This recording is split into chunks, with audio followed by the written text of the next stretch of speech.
तो देखिए इस तरह से क्या होता है कि ऊ तंतु जो है वो इस एक स्टेमी नोड जो नाल है वो केसरी नाल इस तरह से ये बन जाते हैं। और बीच में क्या होता है, यहाँ पर ये स्टाइल जो है इसके चारों ओर ऊपर जाते हुए यहाँ पर ये जो छत्रक है, ये वाला जो छत्रक आप देख रहे हैं, ये क्या है, ये वास्तव में क्या है, स्टिग्मा है। ठीक है, तो ये स्टिग्मा के साथ इस तरह से ऊपर की ओर ये संयुक्त हो जाते हैं। तो यहाँ पर जैसे कि मैंने आपको बताया कि देखिए जब परागकोश स्टिग्मा के रोम से चिपके रहते हैं, तो ये स्टिग्मा है, ये यहाँ पर क्या है, रोम होते हैं इसके अंदर। इस तरह से किनारों पर जो कोण है, जैसे एक बड़ा कोण मैं आपको बना के बताता हूँ इस तरह से, तो ये देखिए यहाँ पर इस तरह से क्या होते हैं, ये कोण में आपको ये किनारे का जो है ये वाला हिस्सा ये यहाँ पर बनाया है मैंने। इस तरह से ये परागकोश जो है यहाँ पर इस रोम से चिपके रहते हैं। ठीक है, इस प्रकार की ये अवस्था बन जाती है, यानी कि ऊ तंतु तो यहाँ पर संयुक्त होकर के ऊपर की ओर जाएंगे और इस स्टिग्मा के साथ इसके चारों ओर श्लेष्म एक इस प्रकार की झिल्ली होती है।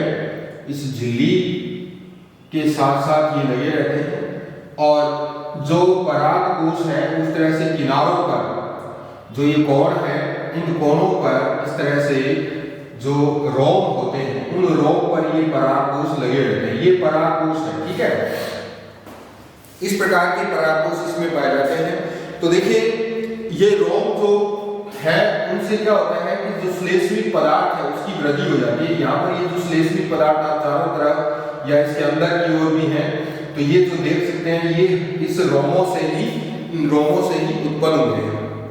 तो एंडोशियम और स्टिग्मा के इस प्रकार के संयुक्त होने को हम क्या कह सकते हैं, इस प्रकार से जब ये संयुक्त हो जाते हैं तो ये संरचना कहलाती है गाइनोस्टिजियम। ठीक है, हिंदी में कहते हैं वर्तिकाग्र छत्रक।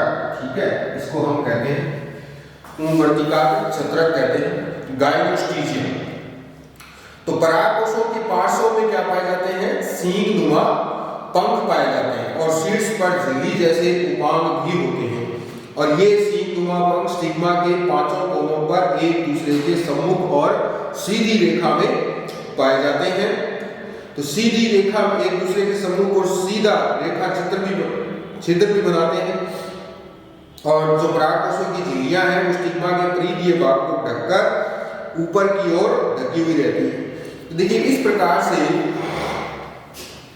जो है अवस्था इसके अंदर पाई जाती है। अब ये जो अवस्था है ये किसमें पाई जाती है, कैलोट्रोपिस में पाई जाती है कि परागकोश में जैसे प्रत्येक आगे भाग के जो परागकण है वो समर्दित हो जाते हैं। अगर हम देखें, अगर नॉर्मल देखें हम, तो इस प्रकार से जो झिल्ली है उस प्रकार से पाएंगे। ये देखिए ये जो है ये परागकोश है। ठीक है, ये पूरा परागकोश है। तो नॉर्मल तो ये है, यूजुअल कैरेक्टर जो है वो इस प्रकार का है, लेकिन कुछ ऐसे वंश हैं जिनमें ये अवस्था पाई जाती है, जिसमें क्या होता है कि जो ये शाखन है रोम का वो हो जाता है, या हम यूं कह सकते हैं कि परागकोश दो हिस्सों में बढ़ जाता है। ठीक है, तो जो दो हिस्से हैं वो आपके सामने हैं, ये वाले हैं। ये पूरा एक ही परागकोश है, आधा हिस्सा इस तरफ है और आधा हिस्सा इस तरफ है। तो हम इसको किस तरह से बनाएंगे कि परागकोश के प्रत्येक आधे भाग के परागकण एक सहती या कॉलोनी में संयुक्त रहते हैं और एक पराग पिंड बना लेते हैं। तो इस प्रकार प्रत्येक परागकोश में कितने परागपिंड बन जाएंगे, 2 परागपिंड हो जाएंगे। ये पॉलिनियम कहलाते हैं। ठीक है, पॉलिनियम हिंदी में कहते हैं परागपिंड, यानी कि ये पूरा जो दोनों का भाग है ये मिलकर के एक क्या बना लेता है, ये पूरा जो पार्ट है वो एक परागकोश है। ठीक है, लेकिन कुछ वर्षों में इस तरह से कि कोण पर 2 परागकोशों में ये डिवाइड हो जाते हैं। ठीक है, तो देखिए प्रत्येक परागपिंड में क्या क्या होता है। जैसे पहले मैं आपको बता देता हूँ ऑनलाइन विंग्स के बारे में। जो विंग होते हैं वो किस प्रकार के होते हैं, तो जैसा कि इस प्रकार से जो है ऑनलाइन विंग जो है इसके अंदर पाए जाते हैं। ठीक है, ऐसे होते हैं। और दूसरी साइड भी इसी तरह का होता है, जैसा मैंने इधर बनाया है उसी तरह से जो है इधर भी होता है इस प्रकार से। ये विंग है, ठीक है।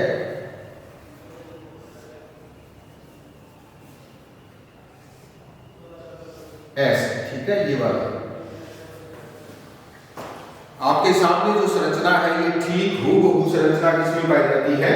ये पाई जाती है कैलोट्रोपिस में, ठीक है। तो ये हॉर्न लाइक विंग है, हॉर्न लाइक विंग्स इनको कहते हैं। ये इस प्रकार से पांचों कोनों पर होते हैं। ये जो आप कोण देख रहे हैं ना ये वाले, इन कोणों के सामने होते हैं ये जस्ट। तो 5 कोण पर इस तरह से रहते हैं। और ये जो संरचना है इसको हम कहेंगे ट्यूबुलर गायनोशियम, क्योंकि ये ट्यूबुलर हो चुकी है। पराग जो स्टेमन है उनके भूतंतुओं में मिलकर एक नलिका नुमा संरचना बना दी है, जो ऊपर की ओर बढ़कर स्टिग्मा से संयुक्त हो जाती है। स्टिग्मा के चारों ओर श्लेष्मिक पदार्थ होते हैं और रोम पाए जाते हैं। तो यूजुअल कैरेक्टर में क्या होता है, इस तरह से ये डिवाइड नहीं होता, लेकिन कुछ ऐसे वंश हैं जिसमें परागकोश डिवाइड होकर 2 भाग बना लेते हैं। तो कोण पर दोनों भाग विपरीत दिशा में होते हैं। आधा पोलिनियम इधर होता है और आधा पोलिनियम इधर, या हम ये कह सकते हैं एक पोलिनियम इधर होता है, एक पोलिनियम इधर होता है। कोण पर दोनों तरफ होते हैं, ठीक है। तो देखिए आगे नीचे क्या होता है, ये वाला जो हिस्सा है इसको हम कह रहे हैं ओवरी, ये ओवरी है। और ये वाला जो भाग है इसको कोरोना कहते हैं, ठीक है। ये कोरोना कहलाता है। और बाकी जो है पुष्प में क्या होता है कि चारों तरफ पेटल होते हैं इसको ढके हुए। तो आपने जो आग का पुष्प है उसमें देखा होगा, जब हम ऊपर से हटा देते हैं उनको तो अंदर हमें छत्रक दिखाई देगा ऊपर की ओर लगा हुआ। और फिर जब उस छत्रक को भी हम हटा देंगे तो नीचे हमें गायनोशियम का भाग है वो हमें दिखाई दे जाता है, ठीक है। इस प्रकार से इसके अंदर संरचना पाई जाती है। आगे चलते हैं, पोलिनियम के बारे में अब हम विस्तार से देख लेते हैं। तो ये जो गायनोस्टिजियम है ये किसमें पाया जाता है? कैलोट्रोपिस में पाया जाता है, ठीक है। लैक्टेडिनिया में पाया जाता है, सीरोपेजिया में पाया जाता है, सार्कोस्टिमा में पाया जाता है। तो बहुत सारे वंश हैं इसके। आगे चलते हैं, अब हम इनके बारे में जानेंगे। ये वाला जो हिस्सा है इसका इतना कोण पर जो हिस्सा है उसके बारे में जानेंगे। तो कोण वाला जो हिस्सा है उसको हम क्या कहते हैं? पहली बात तो ये, दूसरा बनता कैसे है, ठीक है। कौन कौन से इसके भाग हैं? तो मैंने जैसा कि आपको बताया कि कोण पर इस तरह से जो परागकोश है एक पोलिनियम इधर होता है और दूसरा पोलिनियम इधर होता है, यानी आधे परागकण इधर होते हैं और आधे परागकण इधर होते हैं, ठीक है। इस संरचना को अगर हम एक दूसरे डायग्राम से समझने का प्रयास करें तो किस प्रकार की संरचना इसके अंदर होती है अभी देख लेते हैं। देखिए क्या होता है कि ये वाला जो भाग है जिसमें आपको 2 गोले से दिखाई दे रहे हैं, ये गोले कहाँ होते हैं? यहाँ होते हैं, ठीक है। इस कोण पर होते हैं इस तरह से, ठीक है। इस कोण पर ये गोले पाए जाते हैं और इन गोलों को हम क्या कहते हैं? कार्पस्कुलम कहते हैं। ये क्या है? कार्पस्कुलम है, ठीक है। और इन कार्पस्कुलम से रेटिनाकुला जुड़ा रहता है। ये रेटिनाकुला है इस प्रकार से, और रेटिनाकुला से इस तरह से ये पोलिनियम जुड़े रहते हैं, ठीक है।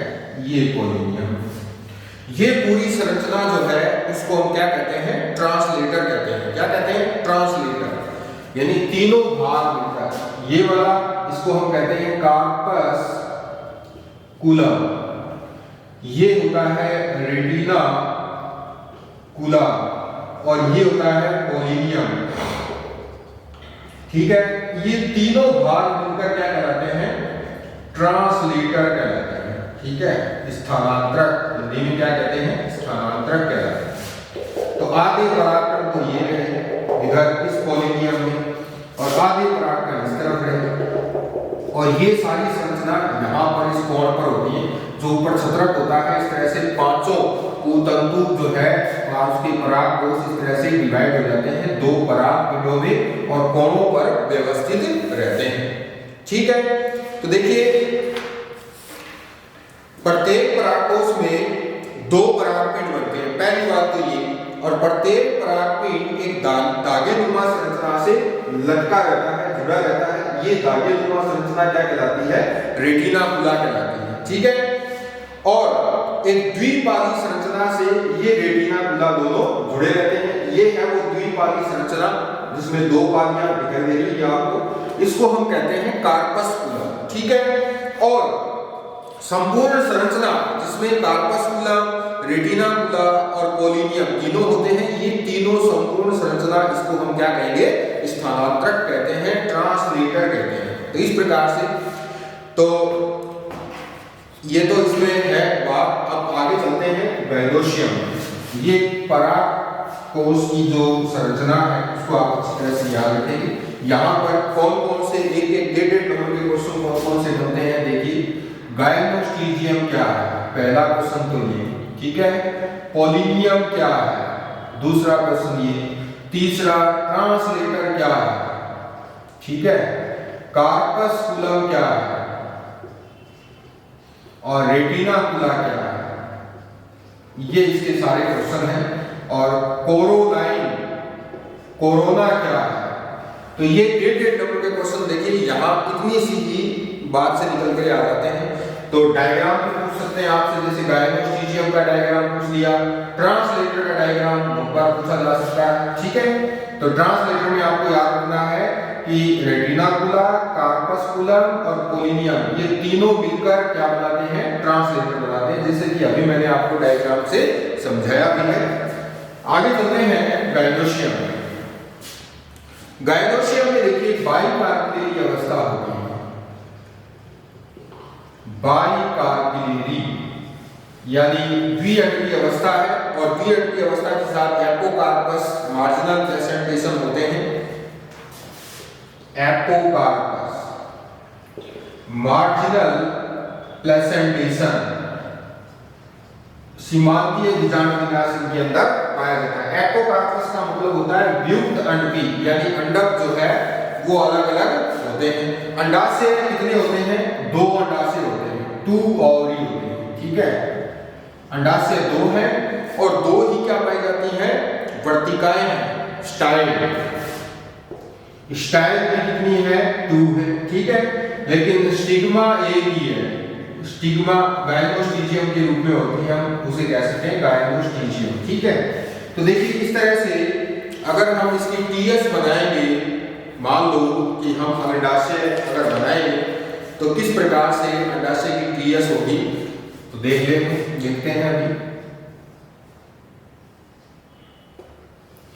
एक भाग तो ये हो गया और दूसरा भाग ये हो गया, ठीक है। इस प्रकार से इसके अंदर ये बनेगा। नीचे वाला जल्दी बड़ा हो गया थोड़ा सा, अब ठीक है।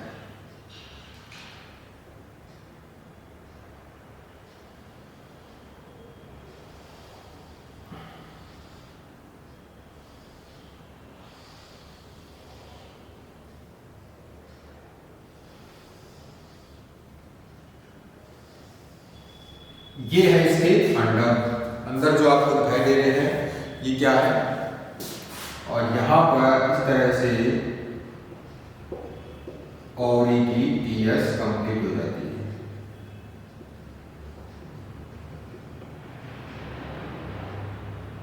इस प्रकार की अवस्था इसके अंदर पाई जाती है। टीएस ऑफ ओवरी हम देखते हैं तो हमें इसी प्रकार की दिखाई देती है। तो देखिए वर्तिकाग्र, जैसे कि मैंने आपको बताया, वर्तिकाग्र जो है वो कैसा होता है? स्टिग्मा। स्टिग्मा को हम बता सकते हैं पेंटाएंगुलर। पेंटाएंगुलर होती है, पंचकोणीय होती है। जैसे अभी मैंने बनाया था, ये देखिए इस प्रकार से पंचकोणीय अवस्था में होता है, ठीक है। ये स्टिग्मा है। और नीचे ये पराग कोष तो यहाँ आ जाएंगे, ये परागकोश है, ठीक है। और जैसे हम बात कर लेते हैं अगर कैलोट्रोपिस की, तो कैलोट्रोपिस में इस तरह से कोण पर परागकोश 2 कोलिनियम में डिवाइड हो जाते हैं, ठीक है। तो ये संरचना पाई जाती है। तो ये पंचकोणीय पेंटाएंगुलर स्टिग्मा इसके अंदर पाई जाती है। इस प्रकार से अभी मैंने डायग्राम बनाया भी था, फिर से एक बार रिवाइज हो जाएगा।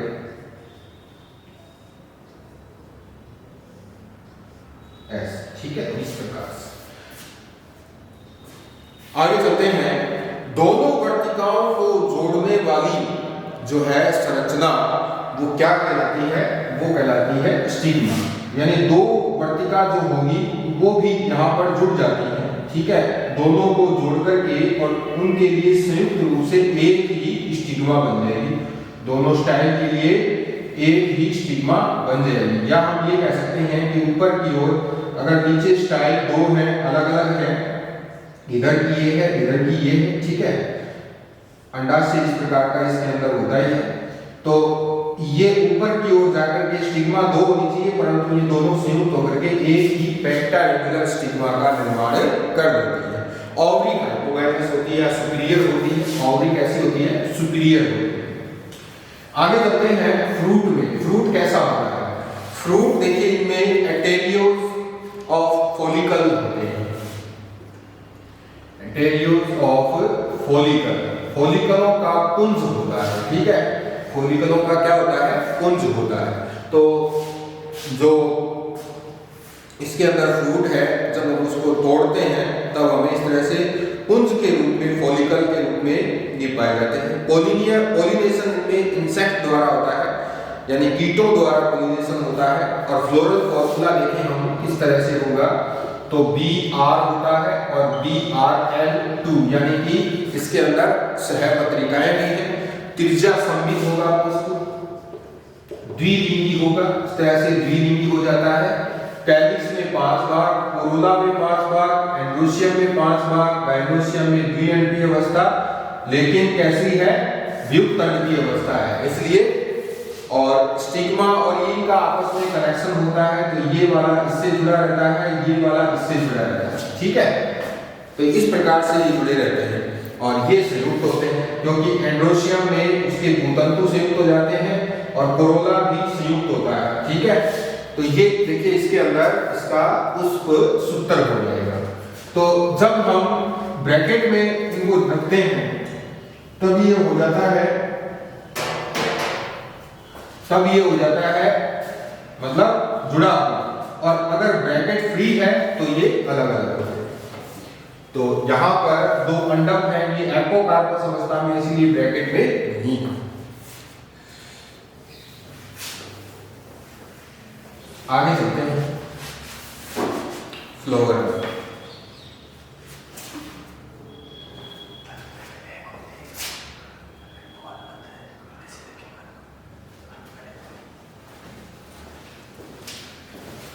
अगला है फ्लोवर कैलोट्रोपिस रोसेरा। आँख का हम अध्ययन करेंगे। आंकड़ा मदार जिसे हम कहते हैं, ठीक है। आंकड़ा मदार जिसे हम कहते हैं, इसके बारे में हम देखेंगे। इसको हम स्वालो वर्ड भी कहते हैं, स्वालो वर्ड भी कहते हैं, इसको हम स्वालो वर्ड भी कहते हैं। हैबिट देखते हैं कैसी होती है। हैबिट में देखिए ये शर्ट होता है, यानी कि जालीनुमा पादप होता है और जीरोफाइटिक एडेप्टेशन वाला होता है। जीरोफाइटिक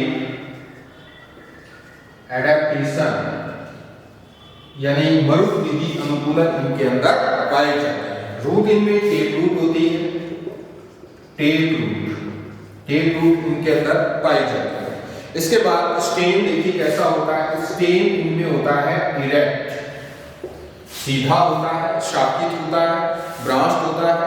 बेसल पार्ट वुडी होता है, इरेक्ट बेसल पार्ट वुडी, ठीक है, ब्रांच होता है। मिल्की लैटेक्स प्रेजेंट होता है, स्टेम में भी मिल्की लैटेक्स होता है। इसके अलावा फ्लैसी होता है, टेमेंटोज होता है और टेमेंटोज को हम कहते हैं घन रोमिन। स्टेम पर बहुत सारे रोम जो है वो घनाकार यानी एक साथ घनिष्ठ रूप में होते हैं, यानी अगर ये स्टेम है तो बहुत ही नजदीक जो है हेयर पाए जाते हैं, जैसे रुई के फाइबर होते हैं उसी तरह से।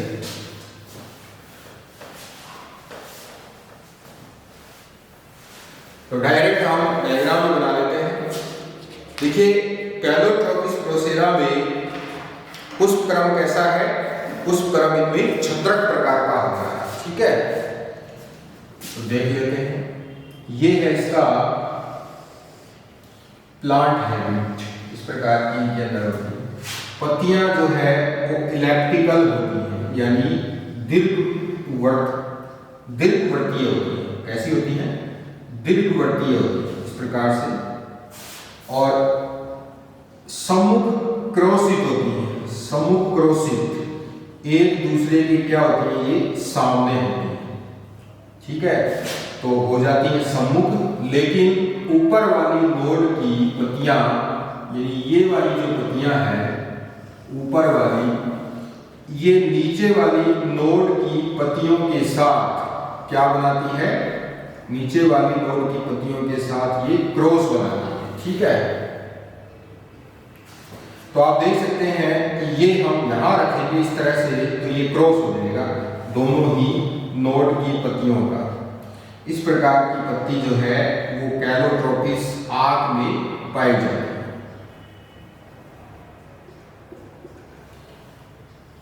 सब बहुत अच्छी तरह से देखते भी हैं आंख का प्लांट। और ये इसकी जड़ें हैं जो कि टेप रूट होती है। शाखित मूसला जड़तंत्र इसके अंदर पाया जाता है। और बाकी इस पर हेयर होते हैं, तो हेयर को तो यहाँ शो करना पॉसिबल नहीं, दिखा सकते हैं लेकिन फिर बेतरतीब हो जाएगा डायग्राम। इसके बाद देखिए आगे चलते हैं इसके इनफ्लोरेसेंस में। तो इनफ्लोरेसेंस इस तरह से छत्रक इसके अंदर पाया जाता है। इस प्रकार से बहुत सारे फ्लावर जो है वो एक छत्रक के रूप में इस प्रकार से होते हैं, ऐसे। ठीक है,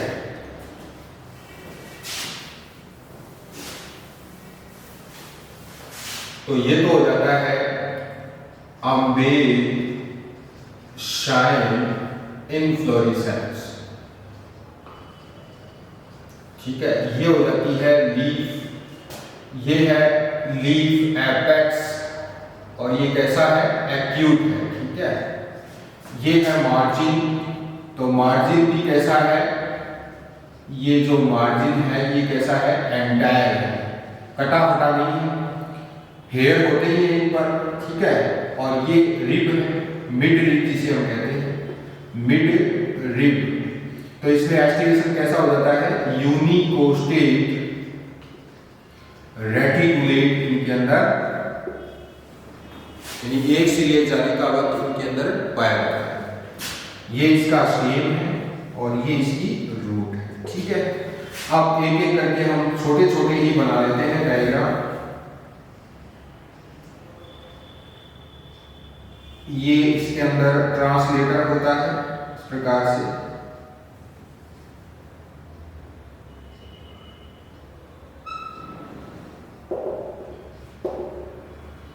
इसे कहते हैं हम कार्पस्कुलम, ये रेटिनाकुलम और ये पोलिनियम। तीनों भाग मिलकर ट्रांसलेटर बना लेते हैं। ये पूरी संरचना ट्रांसलेटर कहलाती है। ठीक है, इसके बाद आगे चलते हैं और इसका टीएस बना लेते हैं फ्लोवर का। तो फ्लोवर का टीएस जैसे मैं पहले डायग्राम में बना चुका हूँ, फिर भी हम एक बार को बना ही लेते हैं। तो इस प्रकार से इसके अंदर जो है ये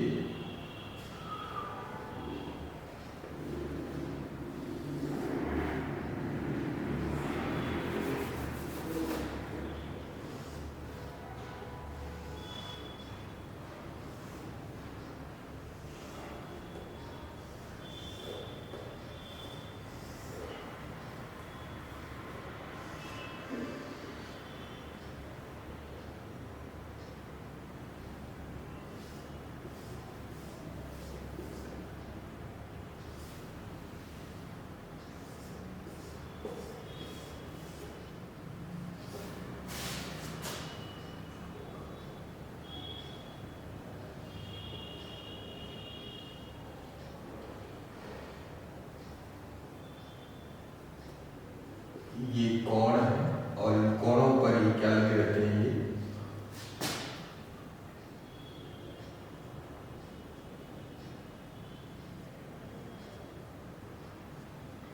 पोलिनियम, इस प्रकार से। ठीक है, तो इसमें ये तो हो जाते हैं हॉर्न लाइक विंग जो इसके गायनोशियम के चारों तरफ होते हैं इस तरह से। ठीक है, एक कोण के सामने होते हैं और ये यहाँ पर ट्रांसलेटर होता है। ट्रांसलेटर, इस पूरी संरचना को गायनोस्टीजियम कहते हैं। ठीक है, ये सेपल है जो कि अलग अलग होते हैं, ये ओवरी, और ये क्या है, इसे हम क्या कहेंगे, ये नाल बन जाती है और इस नाल को हम कहते हैं स्टेमिनोड ट्यूब। स्टेमिनोड ट्यूब होती है इस तरह से। क्लियर? टीएस ऑफ ओवरी इस प्रकार से होगी।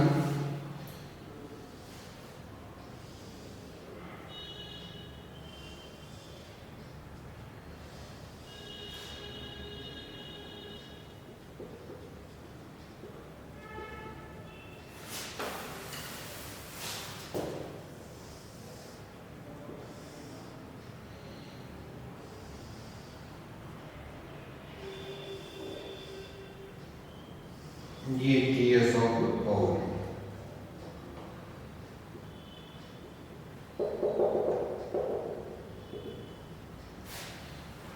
तो इसमें ओव्यूल, लोक्यूल। ठीक है, और अब बना लेते हैं हम इसका पुष्प चित्र। तो पुष्प चित्र में देखिए इस प्रकार से बनेगा। ये तो एक हो गया बाहर, ठीक है, ये अंदर हो गया, ये वाला इस प्रकार से, और ये फिर बाहर हो गया एक,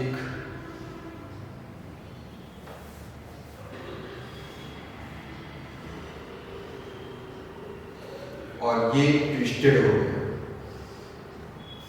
इस प्रकार से। चलो इसको आप ही बनाना, टाइम पूरा हो चुका है। उस सूत्र लिख देता हूँ, उसकी सहायता से आपको बनाना है। तो BR2, इसके बाद त्रिज्या समित, द्विलिंगी, कैलिक्स में 5 भाग अलग अलग, कोरोला में 5 जुड़े हुए, एंड्रोशियम में 5 जुड़े हुए, गायनोशियम में द्विएंड की अवस्था, एपोकार्पस, सुपीरियर ओवरी, ये इससे जुड़ा हुआ, ये इससे जुड़ा हुआ।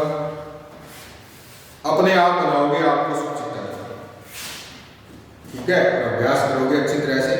इसका पुष्प चित्र और पूरी की पूरी फैमिली इंपॉर्टेंट है एग्जाम की दृष्टि से, ये आप याद रखें। तो आज के लिए बस इतना ही।